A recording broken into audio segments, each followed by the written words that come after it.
you know, this player is easy, one of those easy players to go under the radar. But Grandmaster Isaac Cashton, American Grandmaster, he was a strong positional player for sure. And he had some brutal attacking games as well. So I don't really know how to classify him. I think we just have to let the games do the talking, and then maybe at the end we have a better picture. But I would say he is what I call a logical attacker. He doesn't burn his bridges, but when given the opportunity, he is not afraid to pounce, and he will do it with fury, and we're going to see that here in the first game. So he's playing the black pieces here. Cashton is playing the black pieces. So we have a queen's pawn game, and we have an Nimzo Indian defense. So there are so many moves possible here. I'm not going to really get into it, but you know, in this position, black has to make a very important decision because white is prepared to take over the center completely with the move pawn to e4. So bishop to b4, the Nimzo Indian, which is named after Nimzovich, the basic idea of this is pin the knight, which reinforces the e4 square so that white can't play e4. Okay, so that's what he played, and it's a common even now. Queen to c2, pawn to d5, pawn a3, and now bishop to e7. So this is a surprising choice to me because normally, as to not waste time, if somebody attacks a bishop on b4, you capture. And, you know, of course, this is probably a main line now, but, you know, he didn't want to make that commitment, so he pulled his bishop back. My only concern with the move bishop to e7 in general is you've given white the queen c2 move for free, and you've given him this a3 move for free, and I don't really feel like that helps you. If black takes, I think that's probably the better way to go. So if you're looking to imitate play, I would say do everything that he did in the game except play the opening a little bit differently. Okay? So bishop e7, pawn takes, I'm not a huge fan of that move. Relinquishing the tension, and pawn takes. Okay, so very quickly we reach a pawn structure in the Queen's Gambit called the what, chat? Very good. The Carlsbad pawn structure. Yep. Carlsbad pawn structure comes out of different openings. It can come out of the Caro-Kann, but it most frequently comes out of the Queen's Gambit decline and the Nimzo Indian. So that's what we have here. And if you recall, one of the there were many things that we talked about in this Carlsbad pawn structure. So that is 4 pawns on the queen side for black, and you have this 2 pawns on the queen side for white, and then white has a central and king side majority versus these. And white later looks to go for the minority attack. White has ways to deal with that, as we've talked about before in our Thursday lecture, and black can also try to attack in the center and on the king side to distract white from that. At the present time, if I was black, I wouldn't be too worried because white still has to develop, right? The bishop and knight over here not being developed, I'm not scared about anything white is doing right now. Until white gets developed, I'm not worried about anything that white is doing. So, having said that, there is a bad piece in the Carlsbad pawn structure for black, and it's the bishop on c8. Because it looks free to roam, but it doesn't have the g4 square, it doesn't have the f5 square, and placing the bishop on e6 isn't really a fantastic place. You're just like moving the bishop, but your bishop is still going to be very passive there, blocked by these pawns. So Cashton plays a very important maneuver in the Carlsbad pawn structure. So check out what he does. So these are all standard developing moves. He pulls his knight back to f8, and white plays knight e5. Again, I think white should be focused on castling, but okay. Bishop to d6, another good move. Just slowly untangling and trying to challenge, and he's thinking about going here on the next move, and slowly untangling his pieces. Okay, So castle, knight e6, attacking the bishop. The bishop withdraws itself. And then now he plays a very common, but yet strong, very common but yet strong maneuver in the Carlsbad structure. Black wants to get rid of this bishop, and he would prefer to get rid of the bishop for white's light squared bishop. So he plays g6, and the plan, surprisingly, is knight to g7, fianchettoing your knight. I know that sounds crazy. Knight to g7, supporting the f5 square, and bringing the bishop to f5 to trade it off for that. So it seems abnormal, but in fact, it's actually a pretty common idea in this pawn structure. So that's exactly what happens. Okay, we have a few trades, but black fianchettos his knight to trade off his worst placed minor piece. And that is a normal idea in this pawn structure. Okay, so rook f to c1. White is very well alert of the minority attack, so white uses this rook, because if white is going to do the minority attack, which is to use a small group of pawns to attack a larger group of pawns to create weaknesses, if white is going to do that, it makes sense to keep the rooks on the queen side. So this is all logical. Black plays bishop to f4, gets rid of the bad minor piece. You know, this pin action here is not going away. And, you know, again, the tactics haven't really happened yet. This is all strategy, right? So this is all, okay, each side is improving their pieces. Each side is planning to do something. And, you know, part of strategizing is understanding which pieces you want and which pieces you don't want. Black doesn't want this light squared bishop, so he's going to trade it off. Now, he's not in a rush to do that, but he's going to trade it off. Because if he can't, it will just be stuck behind all of these pawns. So this is the strategic part of the game. But other than get rid of the bad bishop, which he's already successfully done, I mean, it's alive, but he's going to trade it off. So other than that, what does black need to do to counter the plan of the minority attack? Because those of you who know about this minority attack, you know that if white gets a chance to play all of these moves and black doesn't have anything going on, then white will have the better game, because this minority attack will create weaknesses on the queen side that white will be able to attack. So, you know, what is an idea for black if he wishes to generate some action as a counter to this? So I think most people in the chat are actually looking in the wrong direction. Most people in the chat are looking on the queen side for black to play. But black's pieces are heavily saturating the king side, and that's where black should actually look to stir up a counterplay, right?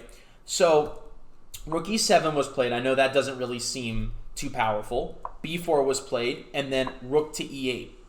So one thing that black is trying to do here, one thing that Cashton is trying to do, is he's going to launch an all-out offensive on the king side. And that's how he plans to offset the queen side attack, right? So like white is ready to rock and roll here on the queen side. Pry things open and let all of the pieces which heavily saturate the queen side break it down. Black is thinking, okay, all of my pieces are over here on the king side. I just need to start launching my pieces at their king. So Cashton does that, but in a very unique way. He starts with the move, put your caps on, because all of these moves so far have been purely positional. Purely, like I'm going to go here, and then I'm going to go there, and it's like, oh, wake me up when something happens. So here's what happened. First move, bishop takes h3. I love this move, because he knows that he needs to do something aggressive to counter what is about to happen over here on the queen side. So he starts with bishop takes h3. Now, at first, it's hard to see what that does, right? Because you're thinking to yourself, well, wait a minute. Bishop takes h3, okay. I'm not going to let you bully me. I'm going to go ahead and take that bishop. What's the idea? That's a good question. What is the idea? First of all, if you were thinking bishop takes d3 and something like knight to f5, that would have been very reasonable, okay?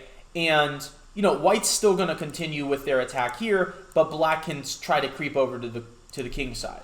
But he played bishop takes h3, very sacrificial approach. So, okay, white took the bishop. You can't just let people slam down moves like that, destroying your king side at no cost. At least here, white's walking away with the bishop and challenging black, challenging Cashton to find the correct move. So he follows it up with rook takes e3, which is absolutely gorgeous and imaginative. So, okay. It's funny how this is all working out, because if you take a look at white's pieces, they're all on the queen side. Every one of white's non-pawns is on the queen side. And other than the queen, every one of black's remaining pieces, because he's sacrificing them all, is on the king side. But what's the method here? So he sacrifices a bishop to pry open the king side. Normally, you don't do that unless you have a really good reason. Then he follows up with rook takes e3.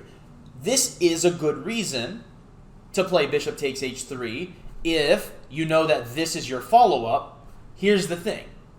We have to now ask ourselves, what happens if the pawn takes the rook? So let's figure this one out. But this was brilliant calculation by Cashton, because let's take a look. If you don't take my rook, I have now collected 2 pawns for my bishop. I've totally destroyed your king side.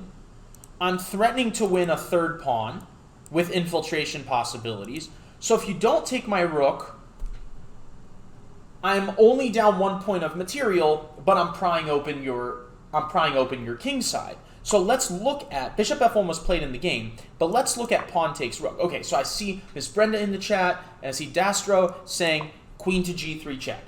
Okay, so queen g3 check, and you can see that, you know, the pawn on f2 was overloaded, right? The pawn's trying to stop my queen from coming in here, but wants to capture the rook. So that's what we're looking at. Okay, so queen to g3 check. And, okay, let's look at a few possibilities. If the king goes to h1, I would say this is easier than usual. We grab this pawn. King goes back. We can even grab this pawn. And we're collecting pawns like you wouldn't believe it, but also, if you... Okay, this is a clear example of a bare king. Okay, I've never seen a king, when there are major pieces on the board, this bare of defense. Ever. I mean, this is like, I've never seen something like this before. Basically, black is going to check his way into getting his rook over here. So, for example, something like this.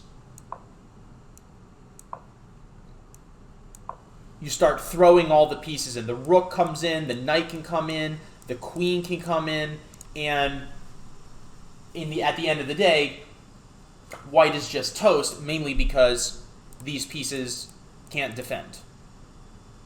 And even though black sacrificed a rook and a bishop, it's the king that matters.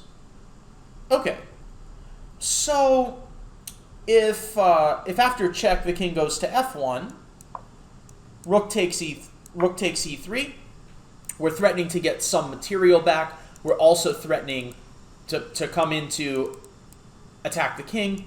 So this is all like a very difficult position for white, and in fact, it is a losing position for white. You guys want to take a guess what the computer says about this position? What do you think the computer says? minus 5.5 in black's favor. So 5.5 in black's favor. A completely dominating and winning advantage for black. Yeah. And so despite the fact that black is down a bishop and a rook for a few pawns, it's the king that is the deciding factor here. And, again, black is threatening to get some material back. He's threatening to start launching his pieces into the king's attack. So, yeah. So, completely roasted. So, okay. So, after rook takes e3, Boris played the correct move. He played bishop to f1. And Feingold would like that move because he has this rule, always bishop f1. And in this particular case, it makes a lot of sense because the bishop is guarding the h-pawn, and you have to keep in mind that black sacrificed the bishop for 2 pawns here. So black really has to prove his attack because black is down a bishop for 2 pawns, and if you keep playing the game out and nothing ever happens, the bishop will prevail. Okay, the bishop will prevail. Okay, so he's like, I'm going to give you something to prevail. He played knight f5. Offering his rook, he says, here you go, take my rook. I'm going to leave my rook sitting right there. If you didn't want it last time, I have no confidence you're going to want it this time. And if you don't take my rook, I'll just leave it there. And I'm going to start slamming my pieces over at your king. I have ideas of rook to g3 after a pawn takes that invites my queen in. Now that my knight can pop into the position, that's going to be very important. So black is just shifting all of the pieces to the white king, which indeed he should be doing. So Boris is like, well, this is a little bit different because my bishop's guarding my king. I'm going to take your rook. And as it turns out, that was the correct move. Nothing wrong with that move. Queen comes into g3, just like it did the last time. The difference here, though, is white's got a bishop to help protect his king. Okay. So black grabs the pawn on e3 with check. King goes to h1. And that was actually a mistake. What white should have done is white should have gone to h2. But okay, he went to h1. Black played knight to g3, king h2. And what did black play here, setting up some massive threats? What did black play? So it's queen to f4. And this is one of those things where the threat is stronger than the execution. So it's this old chess quote, which means that threatening to do something, which in this case is a million different discovered attacks, threatening to do something is often stronger than actually doing something. So, like, I could throw in a check or I could do whatever, but queen f4 just says, your king is caught in this discovered attack, and I'm not letting you out, right? So here, white played the final mistake. If king to g1, then black grabs the d-pawn with check, and then goes right back to where he was. And then if king to g1 now, there's a very strong move, rook to e2. Where it isn't that surprising that the tactics are hitting white's position, because white's king is very weak. Okay, so white played, after queen f4, white played the move knight f3. And black played the obvious move. Well, I wouldn't say the obvious move, but black played a very strong move here using this discovered possibility. He played rook to e2. And here, even though white is totally busted, white bit. And you know what I mean by bit? He took that rook. And I can tell you from experience is that I am not a grandmaster, but I have played many grandmasters, and I can at least identify some of the things that they do really well. They sort of do everything well, but one thing that they all sort of have in common is they don't really make like dumb moves. They'll lose games, but it's not because they're like hanging their pieces. They didn't become professionals because they hung their pieces every move. So when, a strong player plays a move like this, and you're like, ooh, I could take that rook, right? And I see that I have a discovery, or that he has a discovery, but I'm just going to get away with that. You have to be very careful about thinking that naively, because one of the reasons why people are grandmasters is because they see the board very clearly and they calculate very well. So here white bit. White can stay in the game with king to g1. It's crazy to think that you give away your queen and that you can stay in the game. But remember that white has 2 rooks and a bishop for the queen, and then black has some extra pawns. So it's not looking good. I certainly wouldn't want to be white here, but you could try to survive because you do have an imbalance of material. You have 2 rooks and a piece for 1 queen and some pawns. But nope, white bit. White said, give me that. Give me that. And Cashton said, okay, you're challenging. You think I'm here to give you all of my pieces. So knight takes check. Well, only one move, king h1. Knight h5. And if you take my knight, I checkmate you. Okay. Or I fork you, rather. So white said, okay, let's trade queens. All right, guys. I want you all, the chat, I want you guys to find the beautiful finish here. Black to play and win. And when I mean win, I really mean win. Like, win-win. Not just a little bit. I mean a lot. I really want you to win. Okay. So, here's what happened. Knight g3 check, and I'm sure that Boris saw this move. King h1. Knight f1. Double check. Check from the queen. Check from the knight. There's only one move. King h1. And then we have a very brutal form of smothered checkmate. Queen h2. Knight takes h2. Knight on f to g3, checkmate.